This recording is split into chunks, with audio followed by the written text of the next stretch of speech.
Really? Yeah.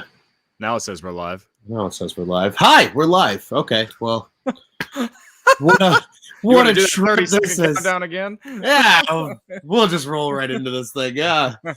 Well, hello everybody. If you're listening to this, I'm sure if you're listening to this on a podcast, you are ridiculously confused right now. But I am Ron Luce, joined by Cody and Ron. StreamYard's doing some changes, folks, so we're navigating those at the moment. But as I mentioned, Ron Luce, joined by the one and only Cody Delmendo tonight. Cody, before we get into the obvious sweep and hopefully lots of Cardinal slander tonight, how are you doing? Brother, I put on the dirty stained Kerrywood jersey because it just describes the Cubs, bro. It's bad. But for me, it's Monday. Tough. It's just been a tough time as a sports fan. Not only am I a Cubs fan, I am a Bears fan. I'm also an Illinois Fighting Illini fan. Over the weekend, I saw 0 touchdowns for my favorite teams, and the Cubs didn't win. So 0-6 combined with no touchdowns. It's not great, Bob. Nope. Perhaps this might be the low point of the fall, and the fall has only been happening for like 4 days. Yeah. So we can only go up from here. There's my spin zone. Can only go up from here with the fall. Another spin zone with the Bears. There's no expectations. I shouldn't even get hurt by them because I had no expectations. The only reason I got hurt by the Cubs this weekend is because they got swept by the most annoying franchise that I've ever had to deal with. I hate St. Louis. I hate their franchise. I hate their fans. And when I say hate, it really is hate. It's really a lack of desire to enjoy who they are. Yes. They are the most spoiled fans in all of sports. The most spoiled fans in all of the Midwest. They don't deserve this like 16-game winning streak that they're on, or whatever the fuck it is.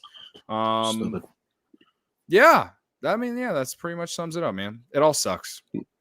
Yeah, I hear you, man. It was just a shitty weekend. And I mean, obviously, we're not going to dive in game by game here by any means, but we'll do a little overview. Obviously, we mentioned the Cubs got swept 12-4 in game 2 of the doubleheader, 8-5 in game 1 of the doubleheader on Friday. And then they followed that up with an 8-5 loss on Saturday and a 4-2 loss on Sunday. But it wasn't all bad, contrary to popular belief. I think the first thing that comes to my brain, probably also the most recent, it happened in Sunday's game. Keegan Thompson looked really good, despite very little work. I think that is a pleasant surprise. I know, let's be honest, Cubs fans, most of us probably weren't following the Cubs game on Sunday because it was at the same time of said Bears game, like Cody mentioned earlier. But Thompson, 3 innings, 3 hits, just the 1 run, 1 walk, and 7 Ks for the youngster. By far his best outing since he's returned from AAA to be in the rotation. Obviously, he was on the IL for a little bit, so that skewed things as well. But, I mean, that's at least a good place to start, right? Because I know the last time you and I were on a show, Cody, we discussed at length kind of that, Keegan versus Justin Steele and how we really felt Keegan wasn't fit for a starting role. That said, 3 innings, 7 Ks, nice little stat line. And I would love to get your thoughts on, especially for him, right? Because I think we can confidently sit here and say he's not guaranteed a rotation spot by any means going into 2022. Do you think he did enough on Sunday, or do you still think you want to see, maybe if he can squeeze one more start in here in these last 6 games, him kind of build on that? Admittedly, I didn't watch the game on Sunday, Ron. I didn't either, so it's okay. And I wouldn't blame any Cubs fan if they didn't, because the Bears were on and Justin Fields was under center. And, the only Cubs fans I assume that might have watched it are the stupid Packers fans that are also Cubs fans. And don't get me started about those kinds of fans. That's just, it annoys me. But whatever. Keegan Thompson, I guess, it no doubt it's a sign of good things. Because he struggled as a starter. Still, again, only 3 innings. It really just confirms to me again that I feel like he's a long relief guy. But I also don't know if he was on a pitch count. Do you know if he was on a pitch count? I am not aware if he was or wasn't. I don't recall seeing anything, and I was pretty on Twitter most of the day. If someone is listening, like whoever's listening, I know you can't comment on Twitter anymore. Stupid Jack, figure that out. But go to let us know on our Facebook or YouTube page, On Tap Sportsnet. You can find it pretty easily, and let us know because if they had him on a pitch count, like I assume maybe, then I guess yeah, it's really good. But if they didn't have him on a pitch count and only went 3 innings, I don't know, man. We're at the end of the season. We just got swept by the Cardinals. I guess in terms of silver linings, I guess it was nice because he had 7 strikeouts and he had really struggled to throw strikes in general against anyone really. But I mean, yeah, it's a good sign. I still think at this point, I think he's your long relief, middle inning, like sixth inning guy. Next year, maybe he can be that guy and eat you a couple innings. You know how those will become very popular in baseball these days. I still feel like he's that at this point because at the end of the day, the Cubs I think we've seen enough out of Steele and Alzolay and Mills and Davies and Hendricks to know that the Cubs, if they plan on being in the race next year, they got to go get 2 starters. So, you know, like I think Steele is nice and he's been able to go deeper in the ball games as the season's gone along. And that's nice. That for a guy of his caliber, which is not, I mean, if you look at the prospect rankings, he wasn't ranked very high. I think that it's great. And I think that he could be a solid number 4 or number 5. Mm-hmm. I also think Alec Mills has definitely solidified himself as that number 5 guy next year. And he's earned it. There's no way that he's not going to be that guy. Absolutely. But after that, it's, you got Alzolay, who you're hoping takes that next step next year. And then after that, it's, a free agent, hopefully. And even with Alzolay, though, it's kind of like you don't like if you want to be in it next year, it's hard to get up for Alzolay because you just don't know. And if the Cubs are serious about being in it, they got to go get someone that you can rely on going into the year. So it's kind of tough for me when it comes to Alzolay, Steele, and Mills. I do think 2 of those 3 deserve to be in the rotation, no doubt. Mm-hmm. And I would say Alzolay more so than the other 2 in terms of stuff. But as far as consistency and guys who can eat you in innings, it's Alec Mills all day.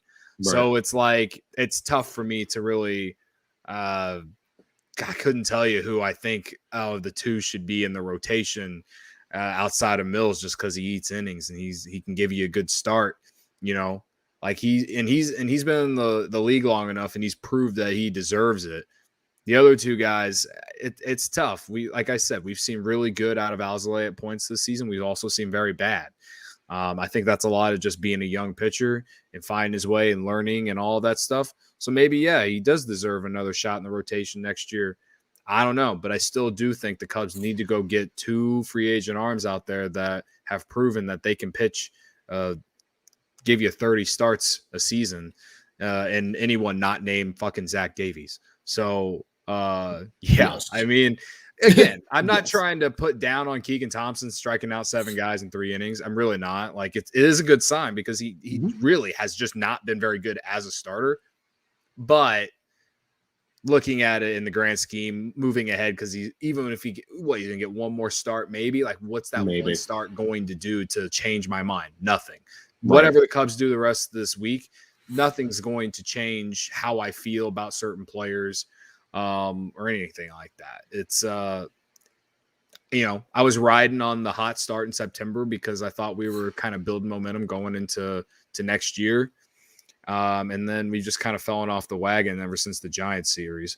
And, with this roster, I mean, that's not surprising. I was just trying to have something to get excited about, man. Like people want to yell at me. No one's done this, but if people want to yell at me for being wrong, okay, you're a shitty fan. And I care. And I want to see growth and something good to happen. Sorry, I was wrong.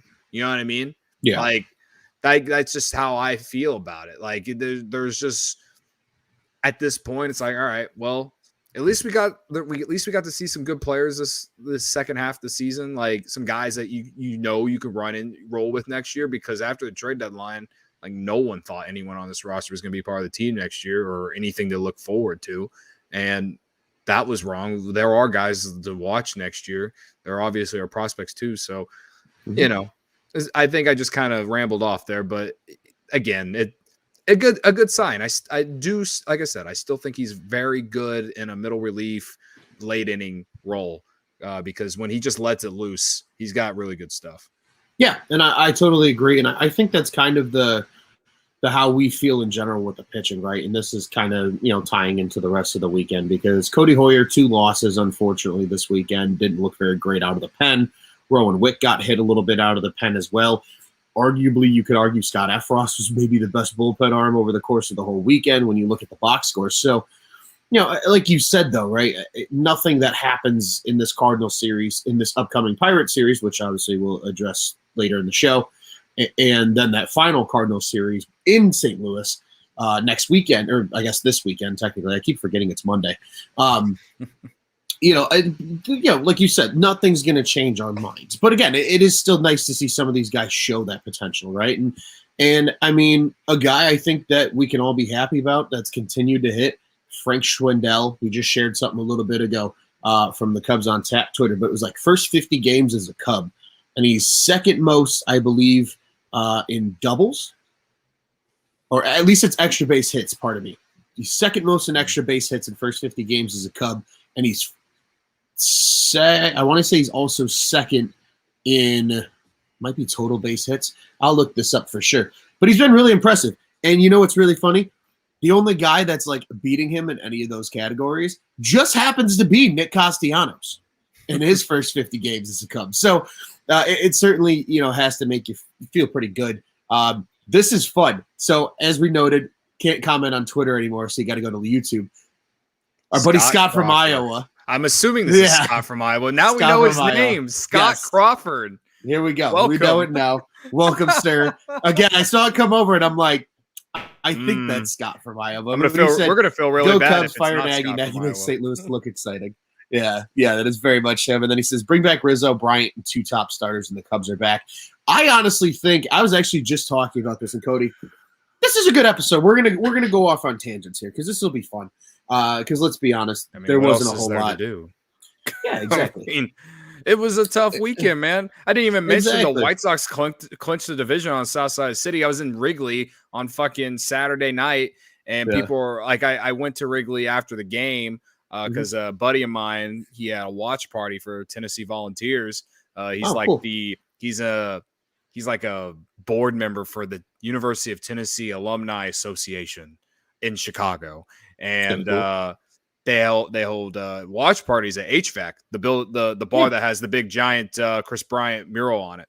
Yep. And we went over there, and we had some issues. I'm not going to get into it, but like the point of why I'm telling this is I'm standing there, and there's all these people. It's a mixture of Cubs fans and Cardinals fans, and then you got these people that were at the Wisconsin Notre Dame game, and all of these people just walk in, and one of the bouncers wearing a fucking White Sox hat or something like that, and everyone kept like there's just a shit ton of people just like every time all the people walking by were just like either dapping him or fist pumping him, whatever you want to call it, and just like all the go White Sox stuff. And again, I have no problem with it. It's just kind of like an added damper to just like a shitty weekend because it's like, dude, like no team that I like is doing well. And I know if the Sox do good, all of Sox Twitter and all of Sox fans are just going to shit on us. Like, I mean, that's going to happen. Don't forget too that the Brewers also clinched officially this weekend. And fuck them, they're so that made it even worse. Fuck them, yeah. But like you said, I was in relation to Scott's comment because this is where I really sorry for just taking all of that out. It's okay. It's okay. It was a bad weekend. We need to vent some sins here of how terrible this weekend was from the Chicago sporting aspect. But I was talking to, I believe it was my dad, and we were talking about this, and I said, you know what? The more and more, based on the rumors and reports you hear, and just my personal thoughts on everything, I absolutely think two starters. I would love it to be guys like Stroman and Ray. We'll obviously see what happens, but 2 guys I'd love to see. I think the Cubs would be more likely to be able to sign Bryant and Castellanos than they will be Bryant and Rizzo, because I don't know why, but part of me thinks that Rizzo feels maybe a little neglected. And not necessarily like, hey, we didn't love you. Yeah, but just like, again, he was the first one that took the lesser contract to like make it work, and in really his best years, you played for undervalue of what he was. Right. And then like in the time when they were like, we'd love to be extended, and they're like, yeah, 70 million, here you go, and he's like, what? You know what I mean? And then the trade. So like I feel like he feels like I don't think he comes back. Yeah. And it feels weird to say that. I feel like Bryant has a better chance of coming back just based on the reports that have been said, that he said that he hasn't closed the door on coming back, and that Jed didn't say that either. And like, I mean, let's be real. And I've always said that I would love Chris Bryant back before any of the other three. And I would also add Kyle Schwarber to that list too. I think that with the whole Rizzo situation, it's tough because, yeah, the Cubs got him on a cheap deal, but Rizzo also accepted it. Like, yeah, he went out of his way because he did it because he knew the future was bright for the franchise. He wanted to make it work. I get it. He wants his due. I get it. Many athletes go through the same thing. I totally get it, and I can understand his frustration. But again, he did do that. He did decide to do it. And then also, I feel like the Cubs would have extended him if they didn't have all those contracts like they did in like 2018, 2019. In 2018, the Yu Darvish deal did not look good. Let's be real. It looked fine in the second half of 19 and all of 2020, obviously. But that was $21 million on the payroll that the Cubs couldn't use to extend Rizzo. Obviously Jason Hayward's contract has always been a thing looming in the back of the closet, I guess you could say, like that, just not letting you be as flexible with the payroll. There are plenty of faults on the Cubs side. I do think that they wanted to do it. I just I'm not buying the whole Rizzo wouldn't want to come back because the Cubs just treated him bad or whatever. I just think the organization in a whole put themselves in a position where they just were unable to do it. Now they definitely can. I just don't know if he's going to get the money he wants. I don't know his numbers exactly, how he's been in New York. I know he's played pretty well over there. And maybe he does get the Paul Goldschmidt money he wants. Maybe he does. I think the Cubs would be willing to pay something like that if that is what his market value. If there is talks at their winter meetings or whatever it is, and Anthony Rizzo is rumored to be getting 5 years, $120 million or whatever, then and one team is in talks about that, and the Cubs decide, all right, if this team's going to pay him for it, then we should at least give him a call. And then he doesn't choose the Cubs, then fine. Maybe he was, but I really refuse to believe that that he feels that the Cubs don't want him. I just think the organization put themselves in a bad spot. And that's what happens when contracts don't work out, man. I mean, this is a tale as old as time with any franchise, man. We can sit and talk about how great Jason Hayward is in the community and how much he's a great teammate, and the $180 million speech he gave in 2016. But at the end of the day, the fucking contract is what held the Cubs back for so long when it came to extending these guys. It really is. And I say that with also ill will to Tom Ricketts, because it's like, you're still the Chicago Cubs and you should be able to just pay these guys, but he just decided not to. At the end of the day, that is what it is. I could sit here and bitch about it. Me and you can sit here and bitch about it. Everyone else online is bitching about it, but nothing's changing. Nothing's going to, like, Tom Ricketts is who he is. At the end of the day, he's still invested in the organization. He still helped bring a World Series to the franchise. He's not the worst owner in this fucking city, as we can see with the goddamn Chicago Bears. You know what I mean? So it is what it is.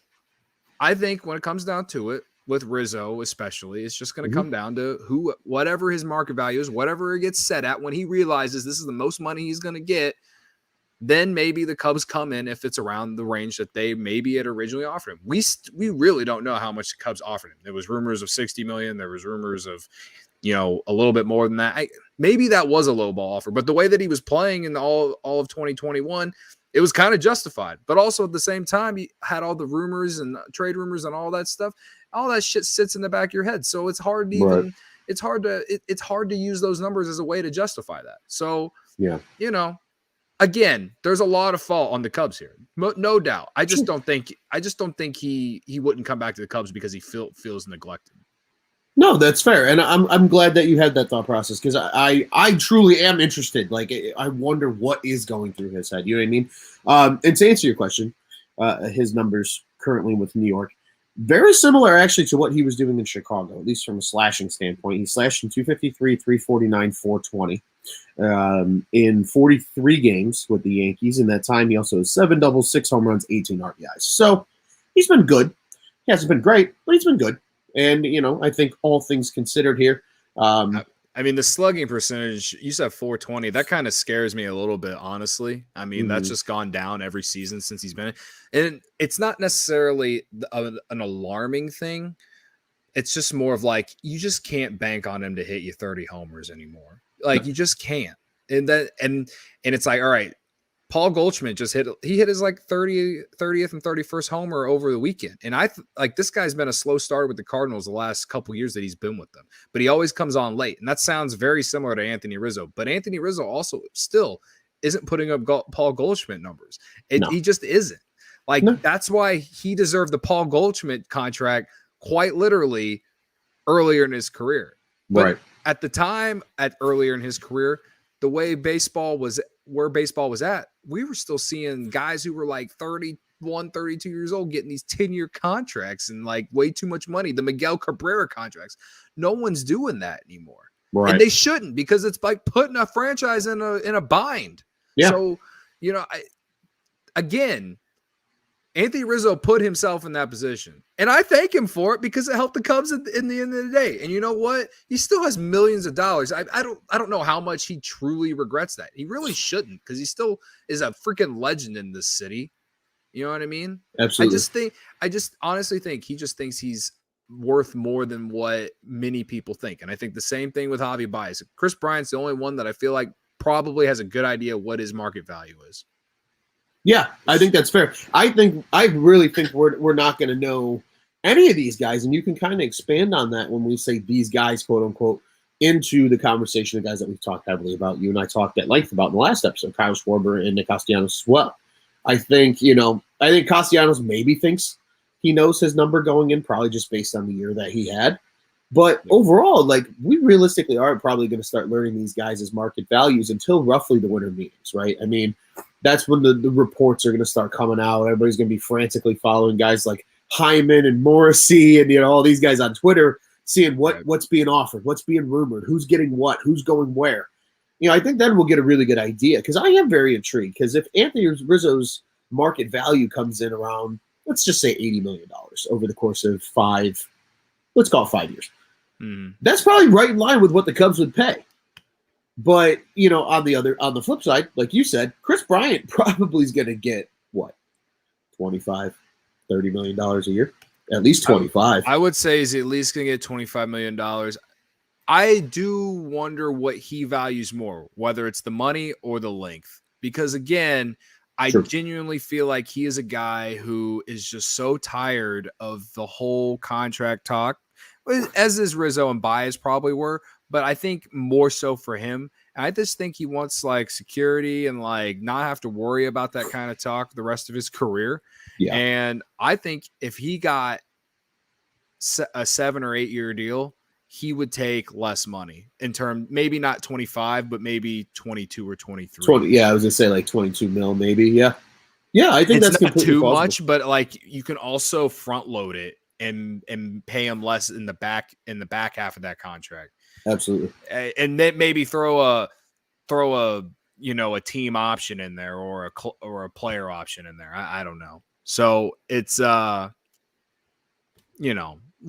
see. I don't know what Chris Bryant's numbers are, but I do know that they're probably similar to what they were when he was with the Cubs this season too. He's having another solid Chris Bryant year, man. And we were just spoiled in 16. 16 might be not even might. It literally is arguably his best career or best season of his career. Then you can argue in 17 he had even a better year because he had a higher WAR. So it's like, I think he peaked very early with the Cubs, and we all thought that he would do even better, like numbers wise. And he hasn't been that, but he hasn't been bad either. No, and not at all. People want to talk about like wanting to bring Rizzo back because he's like the model of consistency. Well, so is Chris Bryant. And Chris Bryant can play multiple positions, and he doesn't have a back problem. You know what I mean? Like, right? Yeah, I'm not going to sit on here and yell about Chris Bryant's because it's just a thing. Because I can support what you're arguing here with Chris Bryant's numbers, and we can look through it. So outside of obviously 2020, because that was just a gong show of a season, and 2018 when he missed a lot of time because of the health. Yeah. If you exclude those 2 seasons, because he only played 102 games in 2018, you exclude those 2 seasons, he's never played less. He might play less this year, and I think this is just because of being traded and things like that. But he's never played less than 147 games. This year, he's probably going to play right about that, maybe a little less. They'll be like 146, 145 when it's all said and done here. He's played 139 so far. With a week ago, he's probably going to play over 140 games. All right. Yeah. So it'll be all but 2 years of his career, and 2020 aside, all but 1 year of his career, he's played at least 140 games. He's had at least 25 home runs in every single one of those years. He has 25 this season currently, and that's actually the lowest total. Because you brought up 2017. The only reason he probably isn't in the MVP conversation in 2017 is because his RBI numbers were down. And I think that was more the product of him hitting the 2-hole than anything else. Because that was at the time when we were bitching and screaming a fit that the Cubs didn't know what the hell leadoff hitter was.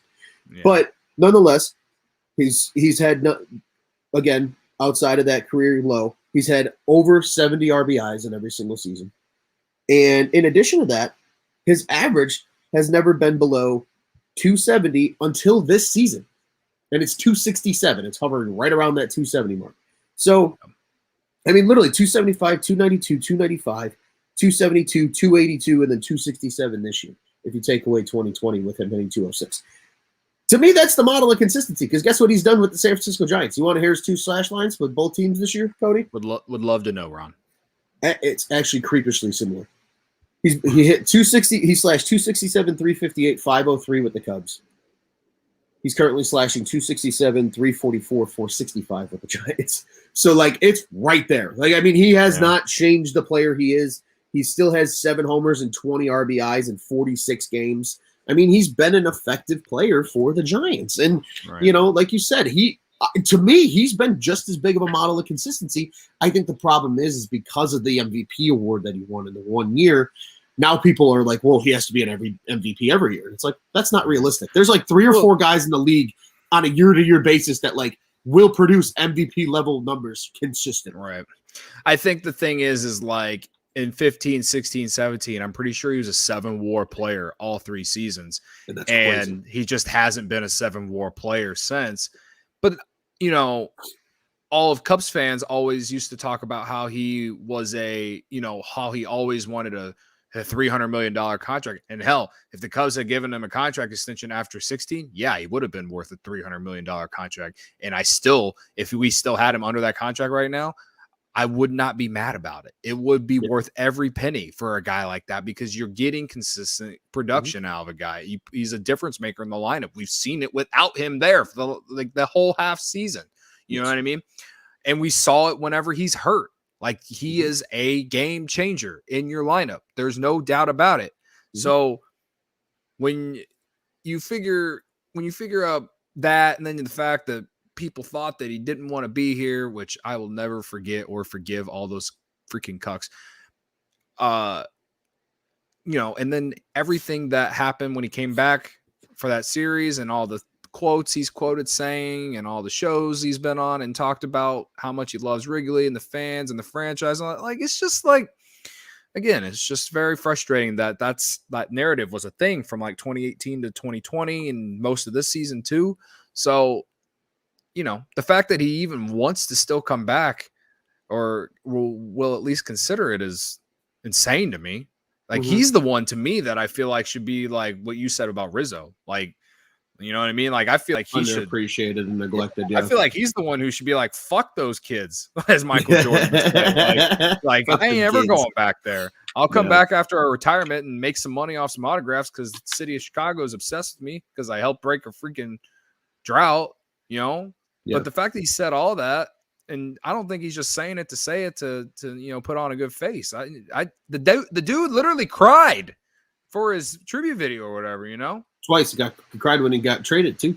Right. Like there's just I don't know how he got on this talk of those three guys again. That's just how the season's gone. But again, it's he is a guy that you can plug anywhere in the outfield, really. You can play a little third, play a little first base, you know. There's no reason. Like I would love. I mean, if I had to choose that who I think would come back, I would lean Rizzo more so than Bryant. But I definitely want Bryant back more than I do Rizzo, and I just think he'll age better. And Rizzo's already 31, and I've joked, that Frank Schwindel at best is probably your DH next year if they get that shit figured out, which hopefully they do. Frank Schwindel is 29. He's younger than Rizzo. And you just read the numbers off a little bit ago about how he's been in his first 50 games as a Cub. Now, do I want to go into next year with Frank Schwindel locked in to play 162 at first base? No, I do think that there should be some sort of platoon there or some sort of guy that you can go to give Schwindel a day off here and there. But I feel like he's earned the job. Yeah. I feel like he's earned the job. Is that bad to say? No, Ron? not at all. And I feel like I get every time I'm like, yeah, Patrick Wisdom and Frank Schwindel, like they're really good. Like they're solid players and they finally got the shot they deserve. Like we should roll into next year with them. And there's some people on Twitter who are like, you're a fucking idiot for saying that. And I'm like, why? Like, what have they done to really not deserve a chance? Now, do I think they should be your big boppers in the middle of the lineup? No. I do think that they could be part of the middle of the lineup, but I don't want them hitting 3 and 4 every single day.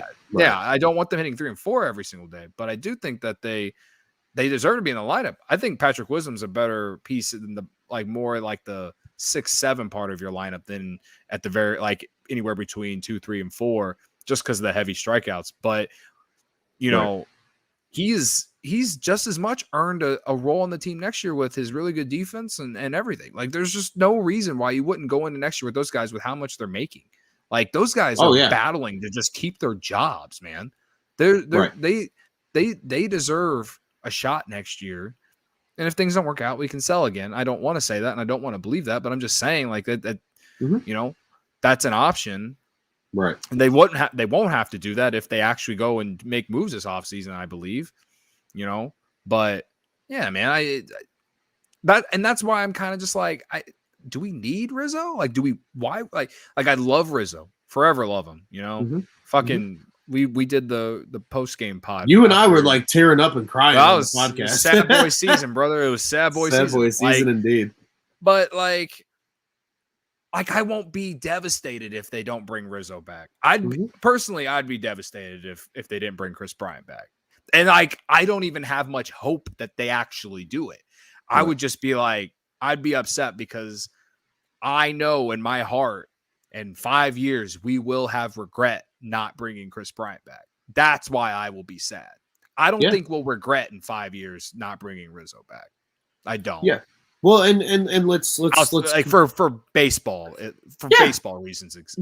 For on the field reasons, I agree because everybody loves Rizzo again, Mr. Cub 2.0, etc. But I mean, like you said, why doesn't Frank Schwindel earn the spot? Because in his first 50 games as a Cub, he's had 69 hits. That's a very nice number. That's good for second all time to one Al Dark, who had 73 hits in 1958 in his first 50 games as a Cub.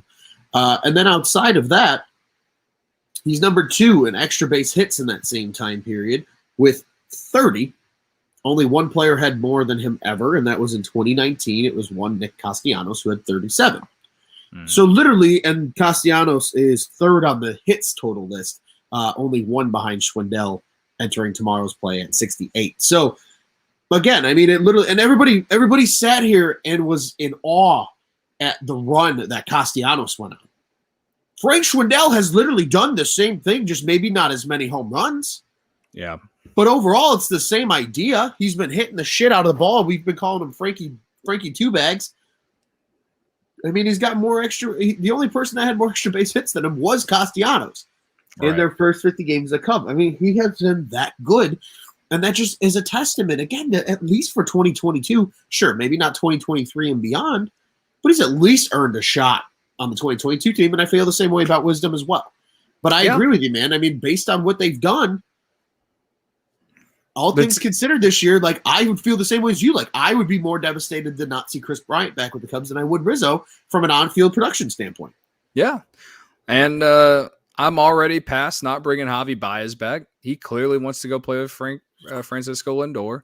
And I'll let the Mets pay him all that money if they really want to. It would be very Mets if they gave him a $200 million contract, brother. They will. It'd be very Mets. They will, and they won't be able to pay Stroman, and Stroman's going to come to the Cubs. And then Nick Castellanos is going to come with Bryant, and that's going to be your 3-4 hitters right there. Schwindel's going to hit 2. You know, it's going to be great, Cody. It's going to be okay. Next year will be fun because we're going to get Brennan Davis coming up. Yeah. You know, we'll have we'll have Nico and Madrigal. I envision our bullpen being our biggest strength as far as a pitching standpoint. Hopefully, you know, like I was talking about with Mills, Steele, and Alzolay, hopefully 2 of those 3 take a big step and become something that you can rely on every 5th day. You know, there's a lot to look forward to. It's tough right now, especially with these Cardinals fans coming out of the woodwork, thinking they talk about how they've been following this team all season when they really haven't, and they never have. And this is the story of my fucking life and how all the pain that I've had to deal with. You're saying the best fans in baseball didn't follow their team the whole year? No, they definitely didn't. It says something when they say nothing about the team all season on social media, but here we go in September and they're like, oh, Cardinals are about to win it all again. And I'm like, dude, you haven't said anything about them at all season. Like, where have you been? All season. Some of us are just built different, Ron. Some of us are built for 162. You know, some of us aren't. Some of us are soft. I'm sorry for those that are soft. You just happen to all live in St. Louis. You're all a bunch of soft ass ice cream cones. And it just is what it is. I don't apologize. I really don't. It is what it is. I like Scott's freaking comment here. Can you show it, Ron? Sure. Which one? The very last one he just sent says lineup. He's got Nick Madrigal, I'm assuming, Frank Schwindel bat number 2, Rizzo 3, Bryant 4, Wisdom 5, Nico 6, Hap 7, and 8 with Hayward. That also, you got to add in another guy there because they ain't gonna have a pitcher next year. At least we shouldn't. So we'll see. I do like that. I mean, if they were able to bring Bryant and Rizzo back, that'd be pretty sweet. But I can't be mad about that lineup. I really can't. No, not at all. I wouldn't be mad about that lineup either. I mean, and again, it would be a good contrast, right, to what they consistently had historically, which we always used to bitch and moan about was, too many guys that strike out a lot and only hit home runs.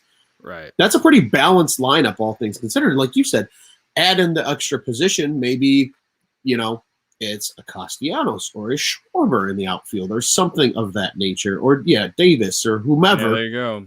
And Brandon now Davis, wherever. Brandon Davis is going to be our starting center fielder for the next 5 to 6 years. I hope and pray to God. He's that good, Ron. I can't take another Albert Almora. I can't do it. Oh, I know. Yeah. No, I'm right there with you. I can't. Honestly, it's been like 3 in a row, it feels like, with I'm going to do it. I'm going to open that Band-Aid again. I'm sorry to everybody. But, like, dating all the way back to Corey Patterson and Brett Jackson and Albert Almora. Like, David DeJesus. Yeah, like, literally the best Cubs center fielder. Not considering Fowler. Yeah, I was going to say, not considering Ian Happ right now at this point, because I think he's more of a corner guy, is Dexter Fowler. Like, in the last 25 years, it feels like. It feels like it. It's probably not true, but it does feel like it because he did help us win, and he did have his best season as a Cub. I still don't regret letting him go. I hate No. the Cubs fans who are like, oh, we should have kept Fowler. It's like, dude, he has not been very good at all since he left the Cubs. He was overpaid by the Cardinals, and then he went to the Angels and unfortunately tore his ACL. It sucks. I love Fowler. I wouldn't even mind if he came back like on a short veteran deal, like veteran minimum deal. Just to to be like a platoon guy or something, because he's at that point in his career. I feel like he's older now. I don't think he's worthy of playing every single day. I think he's probably going to feel like that, especially coming off the ACL injury. I mean, I think that he just, would be a nice veteran piece. And it would honestly, would get the fans excited. All the naysayers that are Cubs fans that get pissed off about those kind of moves. It'd be similar to the Arrieta signing this offseason, but it would. I mean, at least again, if you bring him in to be like in a bench role, I mean, what's the harm in that? He's a solid on base guy. He's always been able to get on base. That's the one thing he still did pretty well after he left. He just didn't get as many hits, and his defense was not good because he was playing in a ballpark bigger than Wrigley. He just wasn't like the way teams utilized him was not how he was utilized with the Cubs. I agree. Yeah, I mean, I actually wouldn't mind the move. I mean, he's 35, but a career on base of 358 certainly does the job. Can't be mad about it. No, can't be mad about that at all, especially, again, if he's just a guy that plays, maybe 2-3 times a week. I don't know if he's still – I don't know if he's still under that contract. I don't know if if that contract is up after this year, but I think it is, because it was a 5-year deal. So it's been 4 years since 2016 offseason, basically. So I don't know if he has one more year. Yeah, because he played 4 years in St. Louis, and then this would have been that 5th year of that contract with, and now the Angels, since he got traded there after 17, 18, 19, 20. Okay, yeah. Yeah, you're right. So so in theory he should be a free agent at the end of the season. So yeah, I mean that's not a bad guy either. I mean, it's always funny though, because this is just an observation that I've been thinking about more and more, that when we talk about kind of the off-season stuff and we warm up our vocal cords for November and beyond, is that these guys all left and we're like, okay, they're gone, whatever. And then now we're sitting here and we're like, son of a bitch, we could really use a Castellanos and a Schwarber and all these guys that were Cubs that were like, it's like hindsight. Castellanos one definitely hurts the most, man. Schwarber, Schwarber's having quite literally a career year. I didn't see it coming. And to be honest, man, when the Cubs let Schwarber go, I wasn't necessarily upset as much as I love the guy. I regret not being upset now. So, yeah, I mean, I'd love to have him back. He's played a little bit of first base in Boston as well. He did have a pretty bad defensive blunder over the weekend against the Yankees. But other than that, I mean, especially if they have the DH next year in the NL, I don't know how much money he's going to get, but why wouldn't you want that bat back in the lineup with the way that he's playing now and figured out, what he needs to do to fix? It sucks how we just non-tendered him and didn't get anything for him. But I mean, right. Who knows? Maybe non-tendering him helped him. I don't know. Yeah. Kind of that chip on the shoulder of hey, I'm still a good player. Because I think, and again, this is just me speculating. Obviously I don't have all the right answers, but I feel like with some of these guys that were on the Cubs post 2016 that were a part of that World Series team, it almost felt nobody's going to give up on us. We won the World Series. We did something great. And they kind of left that, just some of the guys lost that sense of urgency that you need just to be a good baseball player. And, and don't get me wrong. I mean, Schwarber had that incredible run at the end of 2019 with Castellanos. I mean, him and Castellanos were quite literally two of the best players in baseball after the deadline, according to WRC Plus. They were both in the high one or the low 170s or some crazy shit. But all things considered, maybe he really was hey, yeah, the Cubs have always believed in me. And then it's we're non-tendering you. And it's whoa, wait a motherfucking minute. What do you mean you're non-tendering me? You know what I mean? But some guys get that kind of so this is the business. Because all these guys really didn't deal with that business side of baseball. Rizzo was probably the most inept to it just because he had been traded a couple times already. But Bryant was never traded prior because he was drafted by the Cubs. Same thing with Javi. Same thing with Schwarber. Same thing with Happ. And then I think all the doubters started getting in Happ's head, and he's turned it on. It really does feel just because some of these guys didn't understand the the business of baseball per se, that like they needed that little kind of ego check of like, hey, you're expendable, bro, whether you like it or not. Like, yeah, thanks for helping us win that 16 World Series, but like, we're 5 years removed and you're not doing nothing. We're going to non-tender you and let you walk. Like you said, maybe that very well could have kind of ignited Schwarber's kind of desire to be better. And I know they said he's like adjusted his stance or something at the plate too. Maybe that's helping him hit a little better too. You know, again, guys go a little further to get stuff that, you know. Yeah, it was like little things that made you wonder, okay, so why is Anthony Iapoce the freaking hitting coach for the Cubs? But I also feel like he's done a nice job with the guys that we have now. So I don't know. I really don't know how much the coaching really goes into hitting. Hitting's just hard, man. Like, yeah, you fail 70% of the time. Like, and you're considered elite. Yeah. Yeah, you're considered elite if you fail 70% of the time. So it's like what are you like? I don't know. It's just that's just baseball. Like, we see it year in and year out, man. Like, elite players will have it down. I mean, Cody Bellinger is having one of the worst seasons of his career. He's going to lose so much money. Yeah, awful. He might not even be tendered a contract by the Dodgers next year. Like, that's crazy to think about. Right. Because literally, like, this is the dude that was just 2 years removed of being the NL MVP. Yeah, like a co-MVP with Yelich, wasn't he? Thought he was a co-MVP. Maybe. I don't even remember. Well, no, wasn't Yelich 2018 MVP and then Bellinger was 2019? I thought Yelich was in the running for it again the next year in 19 with Bellinger. I thought they both got it. I can't remember. Someone correct us on that. But yeah, I'll do a little. I mean, that's just like a good example of just like you can get to the top and can you stay at the top is the question. I mean, even Christian Yelich is a good example too. Like, you know, it is what it is. So. Yeah, man, I don't know.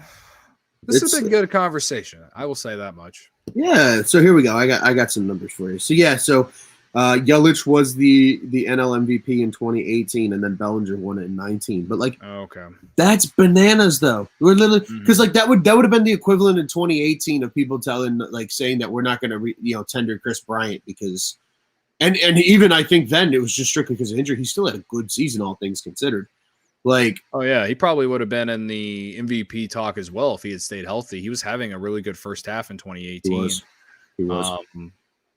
Yeah, but injuries they happen, unfortunately. So they sure do, man. Sucks. Isn't it also crazy to think that Giancarlo Stanton won the NL MVP in 2017? Fun little fact that everybody forgets. Yeah. When he was a Miami Marlin. Yeah. Ridiculous. But again, I mean, all things considered, though, like, that just goes to show to your point, though, right? About, like, guys are going to struggle. Like Cody Bellinger, who won the MVP award just 2 seasons ago, and even in 2020, like, was good enough to help the Dodgers win a World Series, has had, like, literally the worst possible year he could. And, like you said, he's going to lose so much money. So it's like, it really is just interesting when you look at all this and, like, going into this offseason. Like, this is a big free agent class, too, potentially, or even guys that could be traded potentially too. Of like the movement in this year's winter could be absolutely bonkers. Yeah, no, it'll be interesting because it's like the first off season post COVID, you know, and teams will have money now that they've had fans back, and the CBA hopefully they get it done. Literally, like it ain't gonna happen because the MLB is the MLB. But if the MLB is smart, they get this CBA fixed ASAP. Like Theo Epstein, get in there with whoever, Rob Manfred, and fucking figure it out. That way, like fans don't even get up for MLB offseason anymore because it drags out way too long. You know, people get excited for the NBA offseason, the NFL offseason, free agency, like because the signings happen so quick. It just doesn't happen in baseball like it used to, and that's part of MLB's like demise a little bit, falling. I mean, I feel like it's falling behind hockey in terms of popularity. It's starting to fall behind hockey. And I know you're a giant hockey fan, but as a guy who doesn't really like hockey, it breaks my heart that America's pastime is falling behind a sport that Canadians do. I'm sorry. It just makes me the national sport in Canada. Yes. Yeah. The national sport in Canada is passing up popularity in America for America's pastime. Like, come on.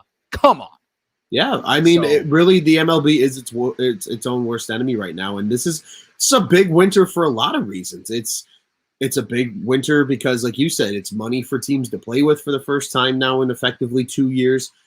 It's, the first time that, the CBA can be renegotiated in a couple of years now. They have a lot. There are a lot rides on like the future effectively of baseball this offseason. Like if we want to look high level, not just from like a Cubs standpoint, but from a league wide standpoint, there's a lot of things that people are, like you said, like people don't like a lot of things baseball does. They don't like the lack of a free agent frenzy. They don't like the, constant, the service time bullshit and all that. Like, let's be honest. Are the, would the little hockey reference for you here, because I'm getting warmed up myself for hockey season now. Like Connor McDavid's the best player in the NHL. Do you think they would want his contract to slide for a year to avoid paying him just because of some fucking rule? No, absolutely the fuck not. He was the number one pick, and of course they were going to play him. Like, but that's how it should be with baseball. Why are you going to have your prospects sit down for a month of the season when, let's be honest, what if your team goes under 500 in that first month and then your top prospect comes up and your team turns it around and then you miss the playoffs because you started out slow? All right. Like look at the Detroit Tigers. They're a perfect example. I heard this stat the one day listening to one of their games that was like on national TV or something like MLB Network at like 2:00 in the afternoon on Wednesday. They were so atrociously bad in April because every month since then, they've had a winning record. And they're still just that bad because they were that bad at the start. And it's just like every other sport, you wouldn't sit a prized rookie. You know what I mean? Like, it's just such a stupid thought process.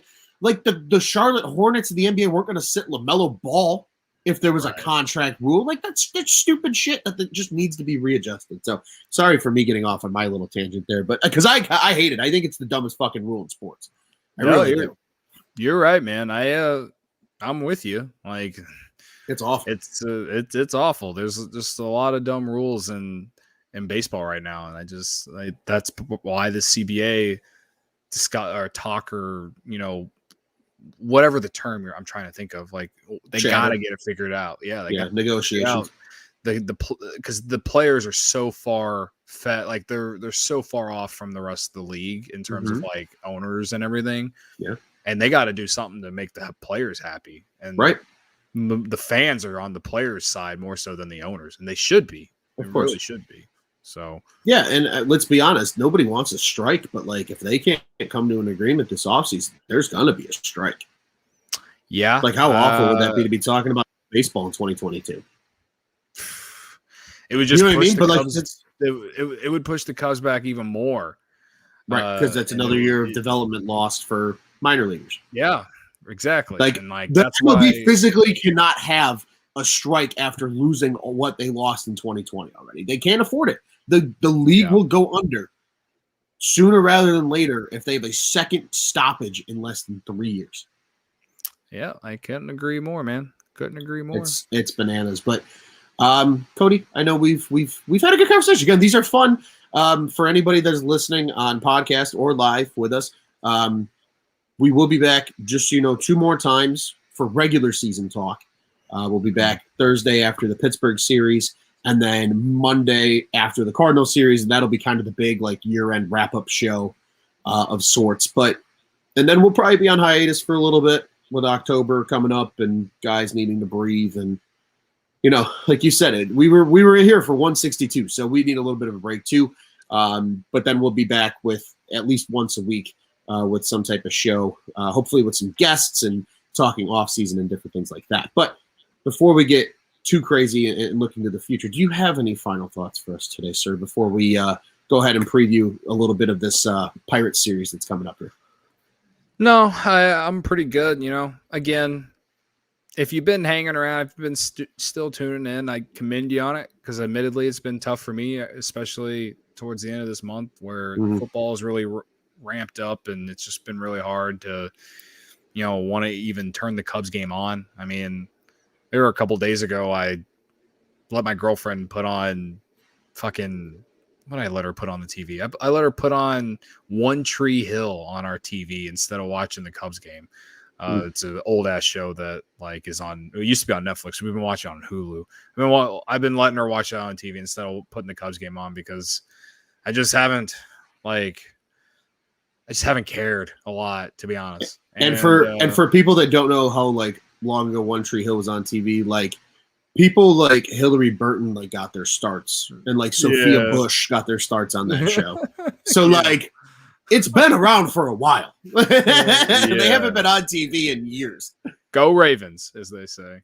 If you know, you know. If you know, you know. Yeah, great show, by the way. I don't mind admitting that. So anyway, yeah, I mean, it's been hard to put the Cubs game on. I didn't even think about going to the Cubs Cardinal series this weekend. Yeah. And we like played our little joke, Patrick Wisdom was traded for, a washing machine, whatever. We had fun with it. Who was that guy again who said that Patrick Wisdom wasn't traded?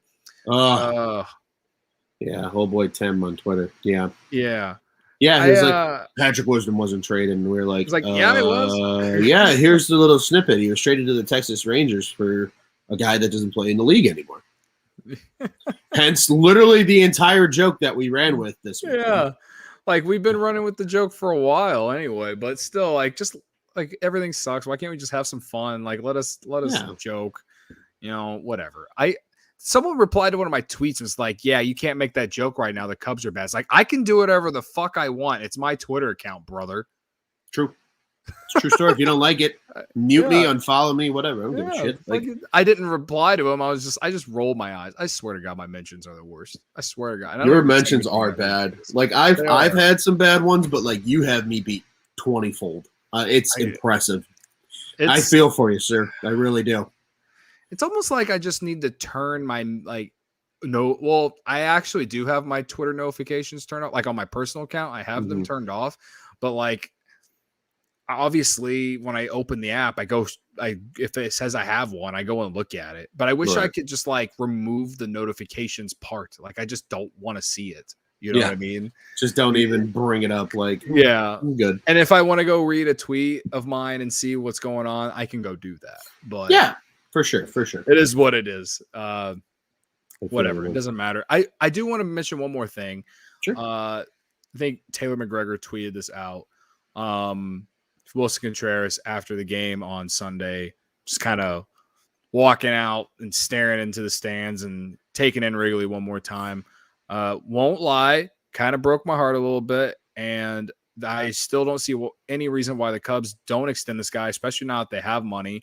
But I hope this isn't his last game at Wrigley Field, and anyone who doesn't want Wilson Contreras on his team, I just feel like you were a Cubs fan after 2015. I just don't understand why you wouldn't want that guy on your team.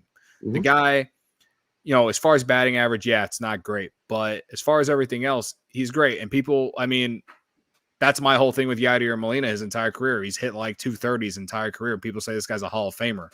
Wilson Contreras is essentially doing the same thing, leads the league in innings caught like the last couple of years. He is on his way to doing the exact same thing. I'm not saying he's going to be a Hall of Famer, but I am just saying that he is essentially doing the same things that Yadier Molina is doing, at least that people who think he's going to the Hall of Fame for is doing. Maybe I'm being a little exaggerating a little bit because, again, Yadier Molina is going to get in the Hall of Fame for longevity alone. There is no doubt about that. And that annoys the living shit out of me. He is literally the Frank Gore of baseball. And that's not a compliment to Frank Gore. Sorry. But like Wilson Contreras is as reliable as anyone, and he fucking loves the franchise. He loves the fans. He's become a leader in the clubhouse. Like, why not keep this guy around? I don't even think his trade value is that high, honestly. So it's probably give him a contract extension, man. Yeah, I agree. I don't think his trade value necessarily would be as high as like the big three where they were dealt at the deadline. But he still definitely has value. He's a Gold Glove caliber catcher. Plays, calls a pretty good game. Plays good defensively at the catching spot. As you mentioned, the leadership that he brings and the energy he brings to a clubhouse. And again, even though he's only hitting 230, he still hit over 20 home runs this year with missing some time. And that's still. I think he's a better hitter than Yadier Molina. I'm sorry, he is. He's a better hitter than Yadier Molina. I don't think anyone would disagree with that. No, Sorry. he 100% is. And so I agree with you, man. That broke my heart, too, because I was sitting there getting flashbacks of KB and Rizzo doing it before they were dealt. And I was just like, don't do this to me again. Like, I mentally am not ready for this right now. Like, just don't. Yeah. It is sucks. what it is. Yeah, it is what it is. But like you said, man, I mean, it's been hard to watch at the end of the year, but there is more Cubs baseball coming up. 3-game series now coming up in Pittsburgh against the lowly Pirates. Thankfully, somebody is still worse than the Cubs in this division. Mills will take on Keller tomorrow.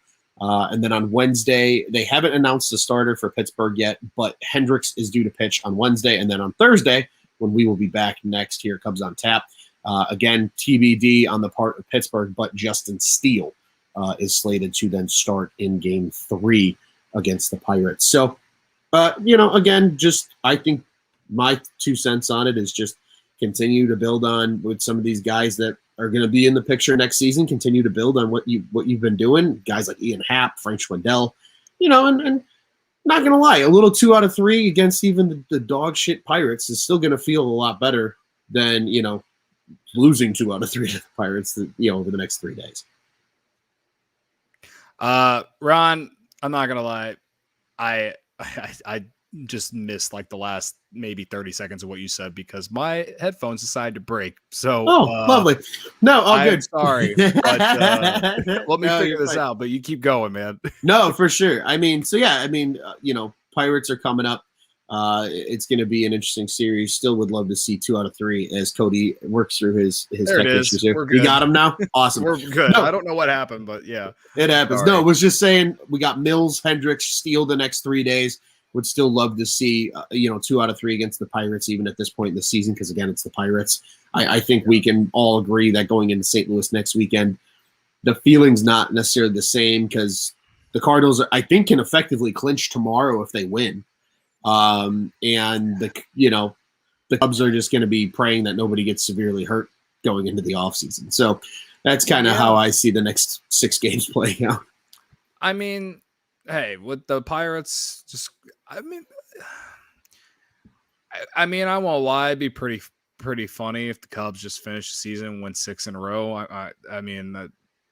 Wouldn't that give them over 70 wins at least? We could go in the offseason and say we won over 70 games with that. As long as they win 2 more, they get to 70. Okay. Yeah.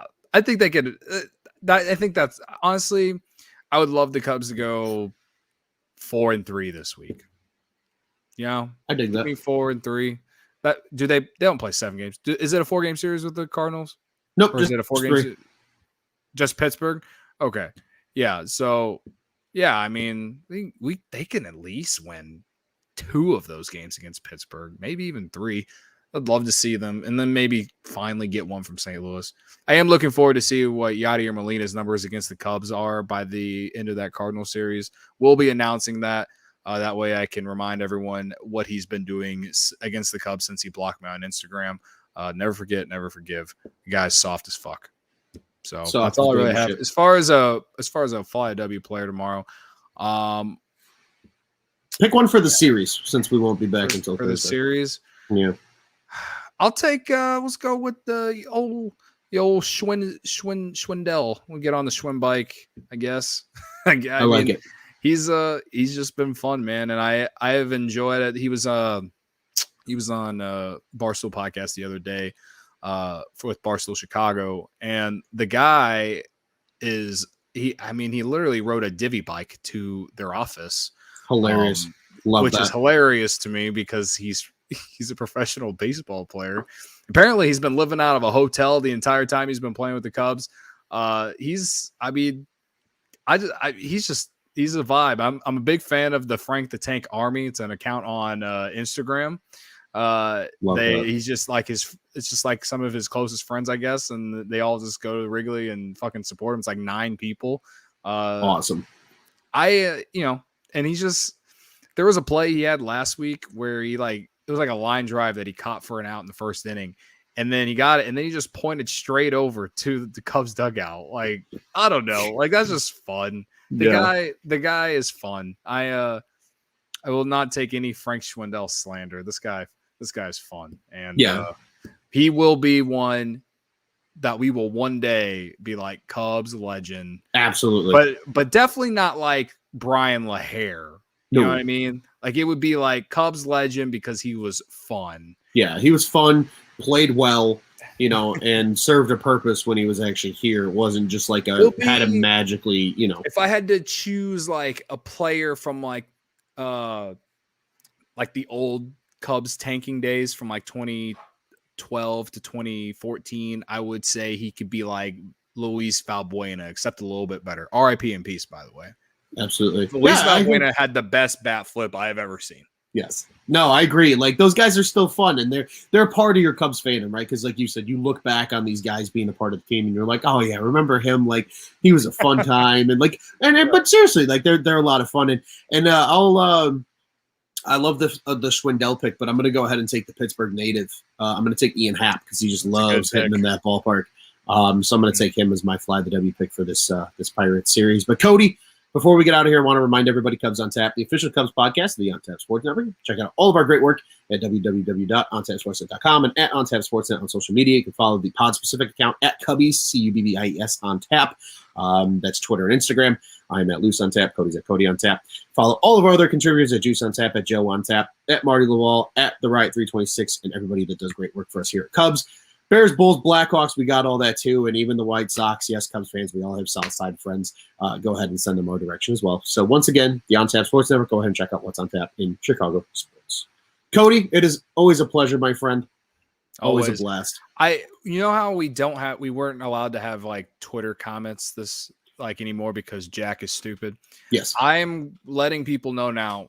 Next show, come back to Twitter. One of us will just have Twitter up on our desktop, and if anything, just reply to the tweet, and we will read it on the podcast. And, perfect. Yeah, I think that's like probably the best way that we can do it and still be interactive with all our Twitter followers. Absolutely. I hate that we can't be interactive with all the Twitter followers. I appreciate Scott, though, going to YouTube. That guy would go to war for this podcast, so I appreciate that. But yeah, I think I miss everyone on Twitter. As dumb as I feel saying that, because I never miss people on Twitter. But yeah, I just want to get that. I think that's what we should do. Just tell people to reply to the tweet, and I wish there was a way we could show it, but maybe we can figure something out. I don't know. Maybe I can screenshot it and we can upload it in here or something. I don't know if that's a thing we can do, but yeah, it's worth trying, and absolutely, definitely want still people to interact with the Twitter account, and I think that's a great way to do it. Like we said, we'll only have 2 more shows. We'll be back one more time after Thursday's game, and then we'll be back one more time a week from today to recap pretty much the season effectively, and then we'll go on a little hiatus before we start our off-season show. So, yes, yeah, man, it'll be fun. Again, 6-game stretch now to end the year, and then we can close the book on 2021 and start talking about the juicy stuff in the off-season before we look ahead to 2022, man. So, what do you say, Cody? We get out of here the only way we know how? Yes. Fuck St. Louis. Fuck the Cardinals. Matt Carpenter's salsa sucks. Yadier Molina is the most overrated catcher of all time. He's the most overrated player of my lifetime, at the very least. And Frank Schwindel rides divvy bikes. God bless him and his family. I love it. And let's